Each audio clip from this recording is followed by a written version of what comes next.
Oke, semangat pagi. Assalamualaikum warahmatullahi wabarakatuh. Semangat pagi, Bu Lucy Arista, Pak Ambu Anto, Mbak Maria. Oke, saya lanjutkan lagi baca bukunya ya.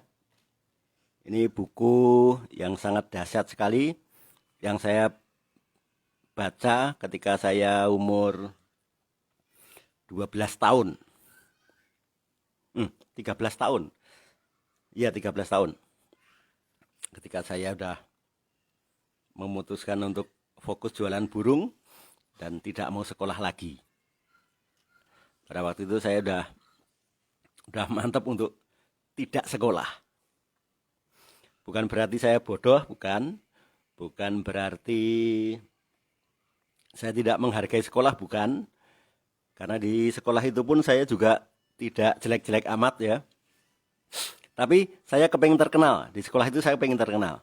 Maka caranya jadi terkenal di sekolah itu kan hanya ada dua, ya kan? Untuk terkenal di sekolah itu kan hanya dua caranya. Ada tiga cara. Pertama, pinter banget. Kedua, goblok banget.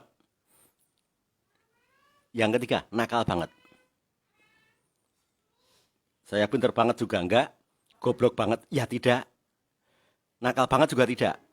Maka saya munculkan yang keempat. Jadi tidak berangkat sekolahnya. Kalau orang lain kan bolos. Kalau saya bolosnya 3 bulan berturut-turut tidak masuk sekolah. Sampai teman satu kelas saya itu pada datang berbondong-bondong ke kios burung saya. Seminggu kemudian teman-teman satu angkatan itu pada datang ke pasar burung saya. 1 bulan kemudian teman satu sekolah saya itu berbondong-bondong ke pasar burung saya. Dan saya sangat terkenal gara-gara 3 bulan tidak masuk sekolah. Juara. Tidak perlu nakal, tidak perlu bodoh, tidak perlu terlalu pintar. Tapi tetap terkenal. Dan hebatnya ketika teman-teman saya sudah pada tua ya.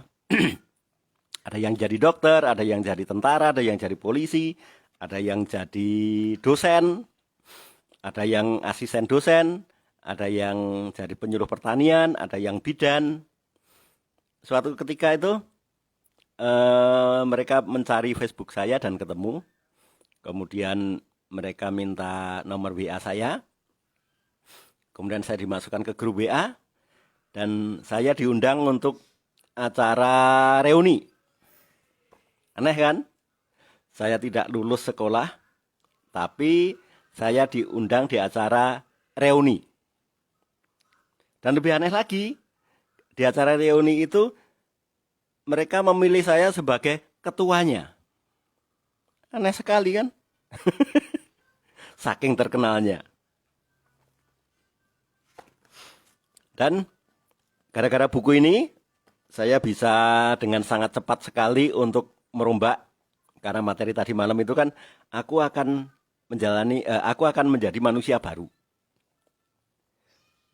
Kulitku yang kemarin sudah aku buang karena sudah membusuk, sudah mengelupas. Maka sekarang hidupku hidup baru. Nah, ketika saya jadi pedagang burung, saya bisa menjadi pedagang burung yang hebat. Dan ketika saya jadi guide pun, saya jadi guide yang tidak main-main. Dan ketika saya jadi guide itu, saya bawa rombongan turis asing itu berkunjung ke sekolah saya. Ya. Saya bawa 22 turis asing di tahun 87. Ya, 1987 saya bawa turis asing sebanyak 22 orang.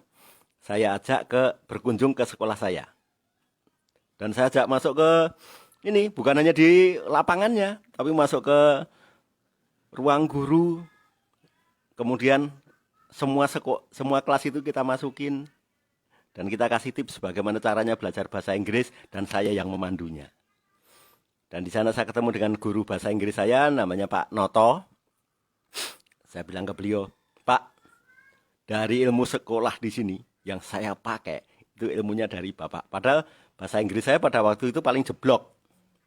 Saya kalau ulangan bahasa Inggris itu paling dapat 5, 6, 5, 6, kadang-kadang 4 gitu ya. Karena saya lemah di penulisan ya. Maka saya dendam sekali dengan teknik menulis itu. Eh, Bahasa Inggris saya tidak jelek, hanya saya salah nulis. Nah, kurang ed, kurang d, kurang n, kurang s, ya. Apalagi kalau tulisan yang dibaca bright gitu ya. Tulisannya bright itu kan BRIGHT. Kadang-kadang saya hanya lupa. BRIGHT. Kadang-kadang hanya lupa ditulis, atau T-nya lupa ditulis, atau bahkan G-nya lupa ditulis. Maka dari situ saya dendam sekali. Saya kepengen menulis dengan sangat-sangat benar. Dan Pak Noto sangat bangga sekali. Wah, luar biasa. Ternyata kamu ini yang paling jelek nilainya berbahasa Inggris, tapi hari ini kamu malah paling juara. Bawa 20 turis asing dan kamu jelaskan kepada mereka dengan bahasa Inggris. Luar biasa.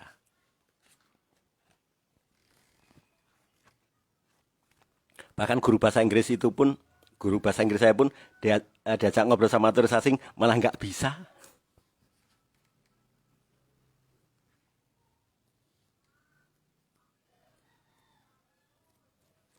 Semalam sudah saya tandai, oke. Oke, sekarang kita masuk ke gulungan keempat atau perkamen keempat. Dan ini sangat dahsyat.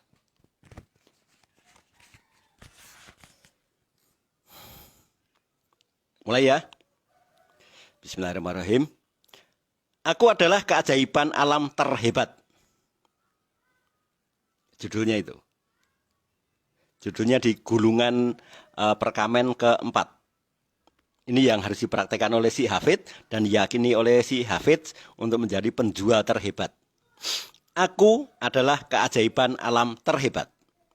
Sejak awal tidak ada seorang pun yang memiliki pikiran, hati, mata, telinga, tangan, rambut, dan mulut yang sama sepertiku. Tidak ada satupun makhluk di dunia ini yang memiliki pikiran, hati, mata, telinga, tangan, rambut, dan mulut yang sama sepertiku. Dahsyat kan? Tidak ada orang yang hidup lebih dulu sebelum aku yang saat ini ada ataupun yang akan terlahir nantinya yang bisa berjalan, berbicara, bergerak, dan berpikir tepat sepertiku. Tidak ada.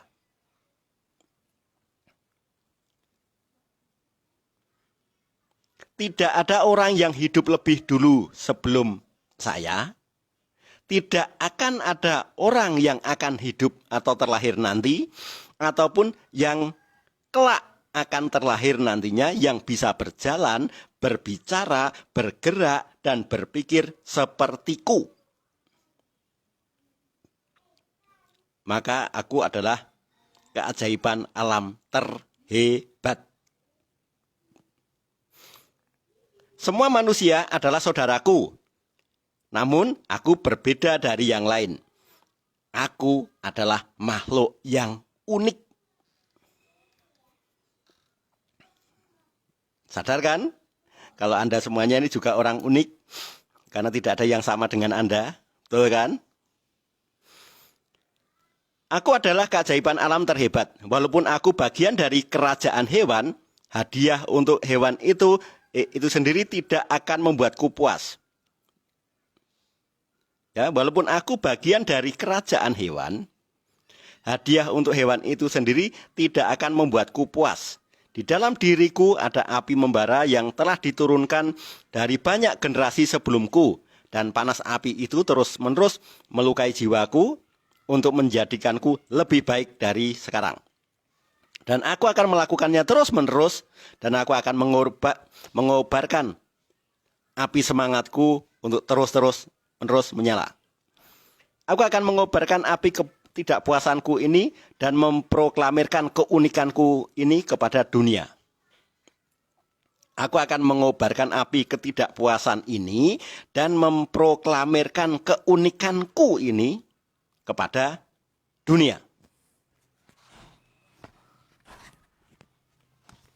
Ya betul, akhirnya jadi sapi ungu Bu Aminatul. Tidak ada yang bisa meniru goresan kuasku, memahat sepertiku, meniru tulisan tanganku, melahirkan anakku, dan pada kenyataannya tidak ada yang memiliki kemampuan menjual tepat sepertiku. Dengan demikian, aku akan menggarisbawahi perbedaan ini, karena perbedaan itu merupakan aset untuk dioptimalkan. Aku adalah keajaiban terbaik dari alam. Usaha sia-sia untuk meniru orang lain tidak akan lagi kulakukan. Ingat ya, dilarang kopas.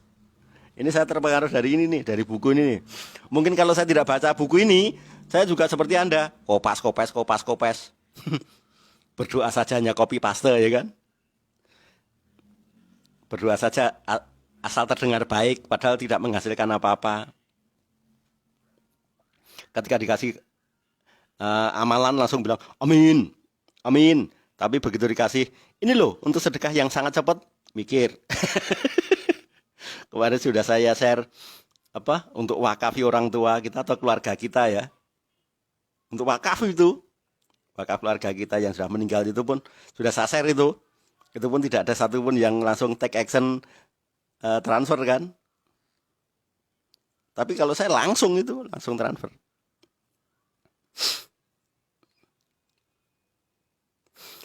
Usaha sia-sia untuk meniru orang lain tidak akan lagi kulakukan. Alih-alih aku akan menunjukkan keunikanku di pasar. Aku akan menyatakannya, ya, aku akan menjualnya. Mulai sekarang aku akan menonjolkan perbedaanku dan menyembunyikan persamaan-persamaanku dengan orang lain. Aku akan menyatakan, ya, aku akan menjualnya. Aku akan menjual keunikanku. Aku akan menjual semua perbedaan-perbedaanku dari orang lain. Dan mulai sekarang, aku akan menyembunyikan persamaan-persamaanku dengan orang lain. Keren kan? Jadi aku juga tidak akan menerapkan aku juga akan menerapkan prinsip ini pada barang-barang yang kujual. Penjual dan barang dagangan berbeda dari yang lain. Dan kami dan saya akan sangat bangga karena beda. Ternyata di ilmu dunia ilmu perdagangan modern namanya diferensiasi ya. Ada pembedanya sebagai pembeda. Saya ulang lagi, mulai sekarang aku akan menonjolkan perbedaanku dan menyembunyikan persamaan-persamaanku dengan yang lain. Jadi aku juga akan menerapkan prinsip ini pada barang-barang yang kujual. Penjual dan barang dagangan berbeda dari orang lain. Dan saya bangga karena beda. Aku adalah makhluk unik dari alam. Aku ini barang langka, aku ini barang unik, dan ada nilai di dalam sebuah kelangkaan, ada sebuah harga dari sebuah keunikan. Dengan demikian, aku sungguh berharga, dan harga keunikan adalah mahal. Maka aku tidak akan jual murah diriku sendiri dengan gaji ataupun dengan upah. Dahsyat kan? Aku adalah makhluk unik dari alam. Aku ini langka dan ada nilai di dalam semua kelangkaan. Dengan demikian aku sangat berharga. Aku adalah produk akhir dari evolusi ribuan tahun. Dengan demikian, pikiran maupun tubuhku lebih siap ketimbang seluruh kaisar ataupun orang-orang bijak yang lebih dulu terlahir. Aku ini langka. Ada nilai di dalam kelangkaan. Dengan demikian, aku berharga. Aku adalah produk akhir dari evolusi ribuan tahun. Dengan demikian, pikiran maupun tubuhku jauh lebih siap ketimbang seluruh kaisar dan orang bijak yang lebih dulu ada. Tapi keahlian, pikiran, hati, dan tubuhku tidak akan berhenti berkarat. Tidak akan berhenti berkarat dan mati kalau kumanfaatkan dengan sangat baik. Bukan meratapi nasib. Bukan sibuk membuat diri kita, menyiksa diri kita dengan stres untuk sama dengan orang lain. Tapi aku mengasahku karena aku tahu beda itu dahsyat.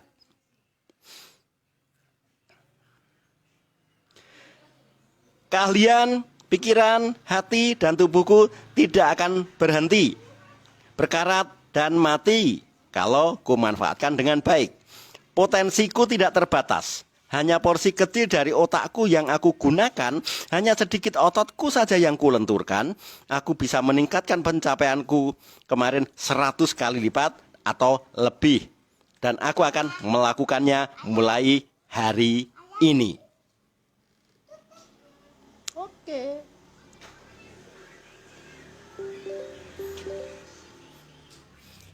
Ini dimatiin dulu ya. Oke, ini ayah matikan dulu. Hup. Nah.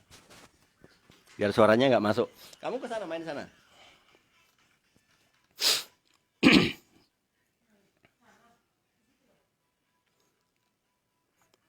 Aku tidak akan pernah lagi puas dengan pencapaianku hari kemarin atau memanjakan diri dalam pujian untuk tindakan yang pada kenyataannya biasa-biasa saja.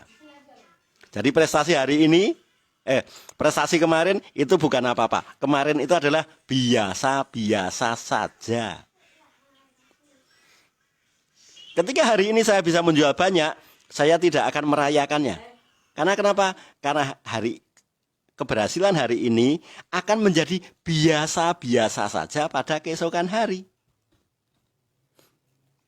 Aku tidak akan pernah lagi puas dengan pencapaian hari kemarin atau memanjakan diri dalam pujian atau tindakan yang pada kenyataannya biasa-biasa saja.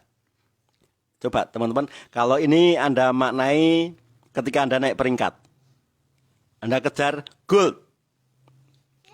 Ya, Anda kejar peringkat gold. Ternyata gold manager itu menjadi biasa-biasa saja karena di depan sana ada pearl manager. Betul kan? Pearl manager itu ya hanya jadi biasa-biasa saja. Karena di depan sana ada emerald manager. Betul ya? Dan emerald manager itu enaknya hanya sekali kok. Ketika terima statement bonus pertama kali, itu enak. Tapi bulan depannya sudah nggak enak lagi. Kenapa? Karena sudah biasa. Nah, jangan sampai kita peringkat pearl manager, gold manager, tapi bulan depan omset kita hanya omset manager.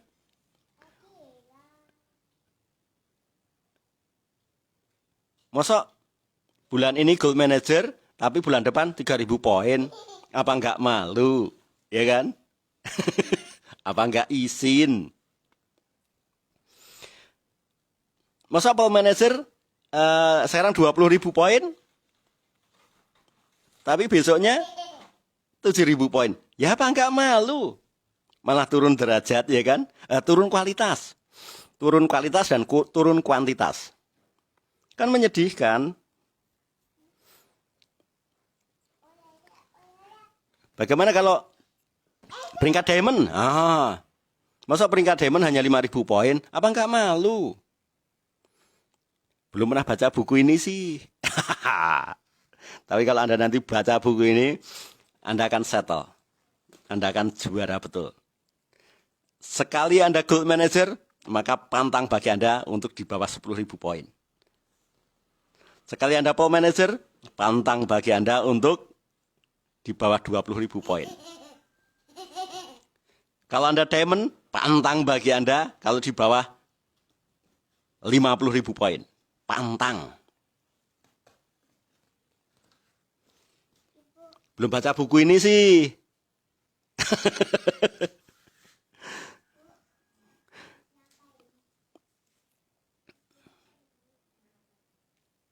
Oke, saya lanjutkan. Saya ulang lagi ya. Karena ini poinnya dasar sekali nih. Aku tidak akan pernah puas dengan pencapaian hari ini ataupun hari kemarin, lalu memanjakan diri dalam pujian untuk tindakan yang pada kenyataannya biasa-biasa saja. Aku bisa mencapai jauh dari yang pernah kucapai, dan aku akan mencapainya lagi. Karena itulah alasan keajaiban melahirkan ke dunia. Jadi, mengapa aku tidak bisa membawa keajaiban itu kepada tindakanku hari ini? Diamond itu pantang di bawah 5.000. 50.000, Bu Maria. Bu Maria, diamond itu 50.000 bukan 5.000. Aku adalah keajaiban terbaik dari alam.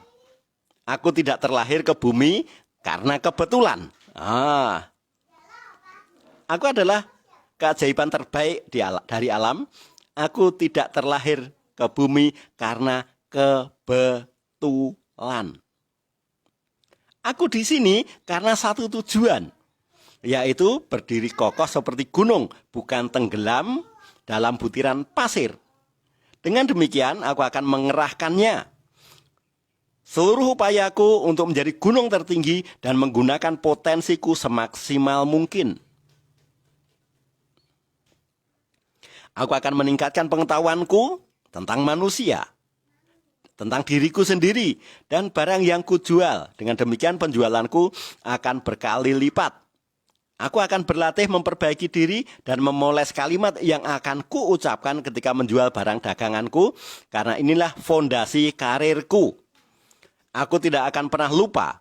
Banyak orang mencapai kekayaan dan kesuksesan hanya dengan satu kali penawaran penjualan yang disampaikan dengan sangat lihai. Aku juga akan terus-menerus mencari cara untuk memperbaiki tata kramaku, sopan santunku, karena semua orang menyukai keduanya. Maka saya tidak suka dengan kata-kata yang disingkat, karena itu tidak ada korelasinya dengan tata krama.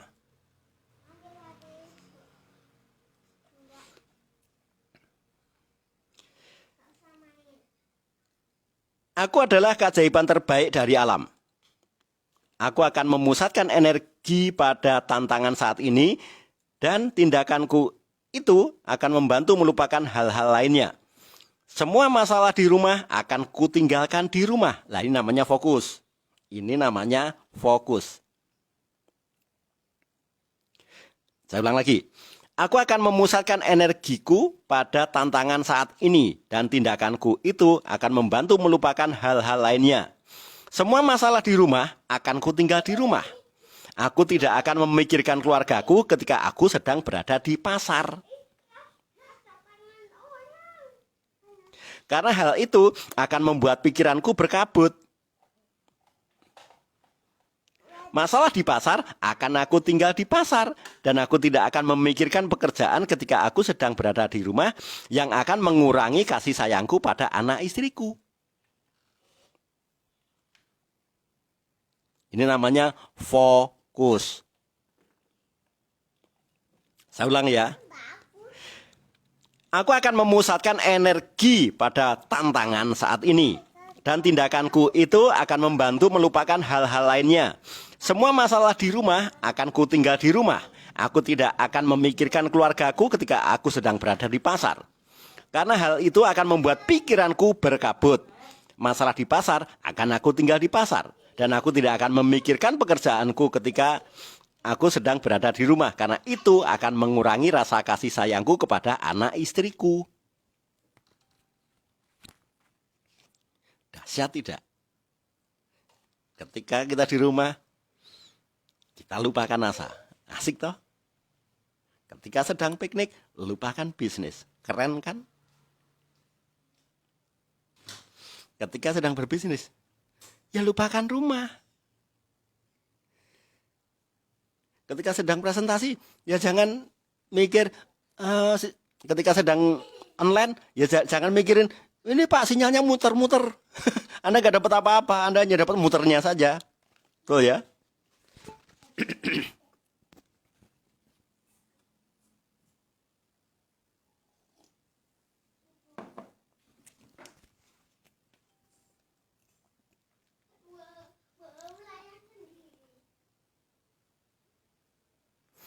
Tidak ada ruang di pasar untuk keluargaku.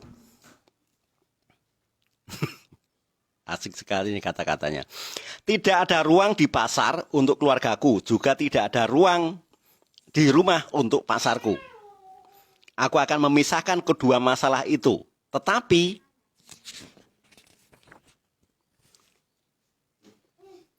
aku tetap mengurus keduanya. Keduanya harus tetap terpisah. Ya. Keduanya harus terpisah atau karirku akan mati. Aku tidak akan membawa masalah keluargaku ketika berbisnis dan tidak akan membawa urusan bisnis ke dalam ketika aku di rumah. Tapi karena aku telah berhasil memisahkan mereka dan aku bisa mengurusi mereka. Keduanya harus tetap terpisah atau karirku akan mati. Ini paradok yang sudah ada sejak dahulu kala. Anda kepingin menjalankan bisnis, Anda sibuk ngurusi apa? Izin suami, dukungan istri, betul kan? Anda bawa urusan bisnis ke rumah sih. Anda wakili paket info dengan mulut Anda sih. Padahal suami atau anak atau istri itu adalah prospek juga, betul kan? Aku adalah keajaiban terbaik dari alam. Aku adalah keajaiban terbaik dari alam. Aku diberi mata untuk melihat dan otak untuk berpikir. Dan sekarang aku tahu rahasia terhebat kehidupan untuk kurasakan. Semua masalah, rasa takut, sakit hatiku sebenarnya adalah kesempatan besar yang tersembunyi. Aku tidak akan lagi dibodohi oleh pakaian mereka yang mereka pakai karena mataku terbuka. Aku akan memandang jauh dari sekedar pakaian yang mereka pakai. Aku tidak akan pernah tertipu lagi. Aku adalah keajaiban terbaik dari alam. Tidak ada binatang buas, tanaman, angin, hujan, batu, dan danau yang memiliki awal yang sama sepertiku. Karena aku terkandung dalam cinta dan dilahirkan dengan tujuan. Dahulu aku belum menyadari kenyataan ini, tapi nantinya hal ini akan membentuk dan menuntun hidupku. Aku adalah keajaiban terbaik dari alam. Alam tidak mengenal kekalahan. Pada akhirnya alam akan memunculkan pemenang. Dan aku akan jadi pemenang. Alam itu ada untuk menghargai pemenang. Tapi kalau yang kalah tidak akan ada harga. Karena kenapa? Karena memang dianggap tidak ada. Alam tidak mengenal kekalahan. Pada akhirnya, alam akan memunculkan pemenang. Dan aku akan menjadi pemenang. Dengan setiap kemenangan, perjuangan selanjutnya akan jauh lebih mudah. Aku akan menang, dan aku akan menjadi penjual terhebat karena aku unik. Dan aku adalah keajaiban terbaik dari alam.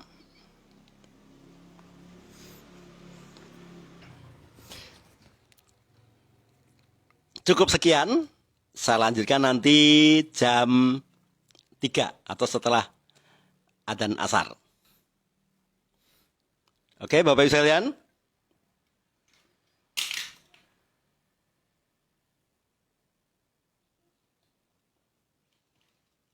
Jadi untuk masing-masing perkamen ya, nanti hanya saya bacakan satu perkamen ya, atau satu bab, supaya Anda nanti enak mengulangnya.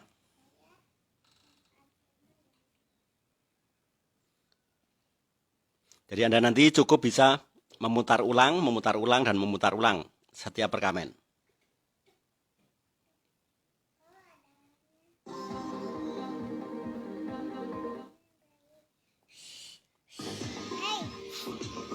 Apa? Berisik ya, berisik.